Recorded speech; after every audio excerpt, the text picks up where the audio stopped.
नमस्ते दोस्तों। दिवाली के ठीक अगले दिन हम एक और बहुत ही खास त्योहार मनाते हैं जिसका नाम है गोवर्धन पूजा। इस साल यानी 2025 में गोवर्धन पूजा बुधवार 22 अक्टूबर को मनाई जाएगी। इसे अन्नकूट पूजा के नाम से भी जाना जाता है। ये त्योहार सिर्फ एक पूजा नहीं है बल्कि प्रकृति के प्रति हमारे आभार और भगवान श्री कृष्ण की एक बहुत ही प्यारी लीला का उत्सव है। तो चलिए आज जानते हैं कि गोवर्धन पूजा क्यों मनाई जाती है और इसकी कहानी क्या है। बात उस समय की है जब श्री कृष्ण अपनी बाल लीलाएं ब्रज में कर रहे थे। ब्रज के लोग उस समय देवराज इंद्र की पूजा बहुत धूमधाम से करते थे। उनका मानना था कि इंद्र ही वर्षा करते हैं जिससे उनके खेतों में फसल होती है और गायों को चारा मिलता है। एक दिन बाल कृष्ण ने अपनी मां यशोदा से पूछा, मैया सब लोग इतनी तैयारी किसके लिए कर रहे हैं?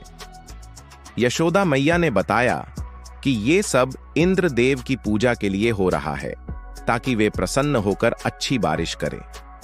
तब नन्हे कान्हा ने बड्ढे भोलेपन से कहा, लेकिन मैया बारिश करना तो इंद्र का काम ही है। पूजा तो हमें गोवर्धन पर्वत की करनी चाहिए क्योंकि हमारी गायें तो वहीं चरती हैं। हमें उनसे फल फूल और लग्धियां मिलती हैं। असली देवता तो गोवर्धन पर्वत हैं। श्री कृष्ण की ये बात सुनकर सभी ब्रजवासियों को ये विचार बहुत अच्छा लगा। उन्होंने उस साल इंद्र की पूजा न करके गोवर्धन पर्वत की पूजा करने का फैसला किया। सबने मिलकर तरह तरह के पकवान बनाए जिन्हें अन्नकूट कहा जाता है और गोवर्धन पर्वत को भोग लगाने के लिए पहुंच गए। उन्होंने पर्वत की परिक्रमा की और उत्सव मनाया। जब देवराज इंद्र ने देखा कि पृथ्वी पर कोई उनकी पूजा नहीं कर रहा है तो वो बहुत क्रोधित हो गए। उन्होंने इसे अपना अपमान समझा और ब्रजवासियों को सबक सिखाने का फैसला किया। इंद्र ने बादलों को आदेश दिया कि ब्रज पर इतनी मूसलाधार बारिश करो कि सब कुछ तहस नहस हो जाए। देखते ही देखते ब्रज में भयंकर बारिश होने लगी। चारों तरफ पानी ही पानी हो गया। लोग डरकर श्री कृष्ण के पास भागे और अपनी रक्षा की गुहार लगाई। तब लीलाधर श्री कृष्ण ने एक अद्भुत लीला दिखाई।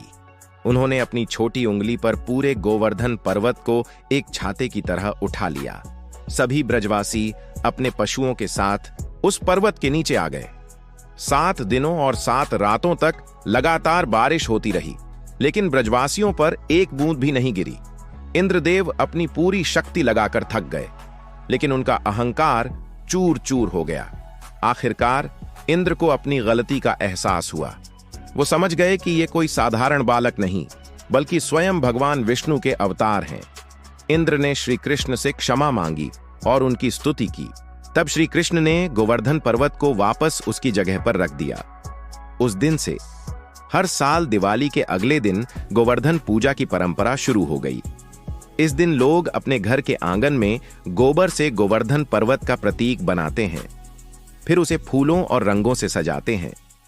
परिवार के सभी लोग मिलकर तरह तरह के व्यंजन बनाते हैं जिन्हें 56 भोग या अन्नकूट कहा जाता है। इस भोग को गोवर्धन पर्वत को अर्पित किया जाता है और फिर सब मिलकर प्रसाद के रूप में ग्रहण करते हैं। गोवर्धन पूजा हमें सिखाती है कि हमें प्रकृति का सम्मान करना चाहिए क्योंकि वही हमारा पालन पोषण करती है। ये हमें यह भी याद दिलाती है कि अहंकार का हमेशा नाश होता है और ईश्वर हमेशा अपने भक्तों की रक्षा करते हैं। यह त्योहार सामूहिक एकता और ईश्वर में अटूट विश्वास का प्रतीक है। इस पूजा में गायों का भी विशेष महत्व है। इस दिन गायों को स्नान कराकर उन्हें सजाया जाता है और उनकी पूजा की जाती है क्योंकि श्री कृष्ण को गायें बहुत प्रिय थीं और वे गोपाल कहलाते थे। यह हमें पशुओं के प्रति प्रेम और सम्मान की भावना भी सिखाता है। तो इस गोवर्धन पूजा पर आप भी अपने घर पर भगवान श्री कृष्ण और गोवर्धन पर्वत की पूजा करें और प्रकृति के प्रति अपना आभार व्यक्त करें। यह त्योहार आपके जीवन में सुख, समृद्धि और खुशियां लेकर आए, यही हमारी कामना है। अगर आपको यह कहानी और जानकारी पसंद आई हो तो इस वीडियो को लाइक और शेयर जरूर करें। हमारे चैनल को सब्सक्राइब करना न भूलें ताकि आप ऐसे ही और भी रोचक वीडियो देख सकें। आप सभी को गोवर्धन पूजा की ढेर सारी शुभकामनाएं। धन्यवाद।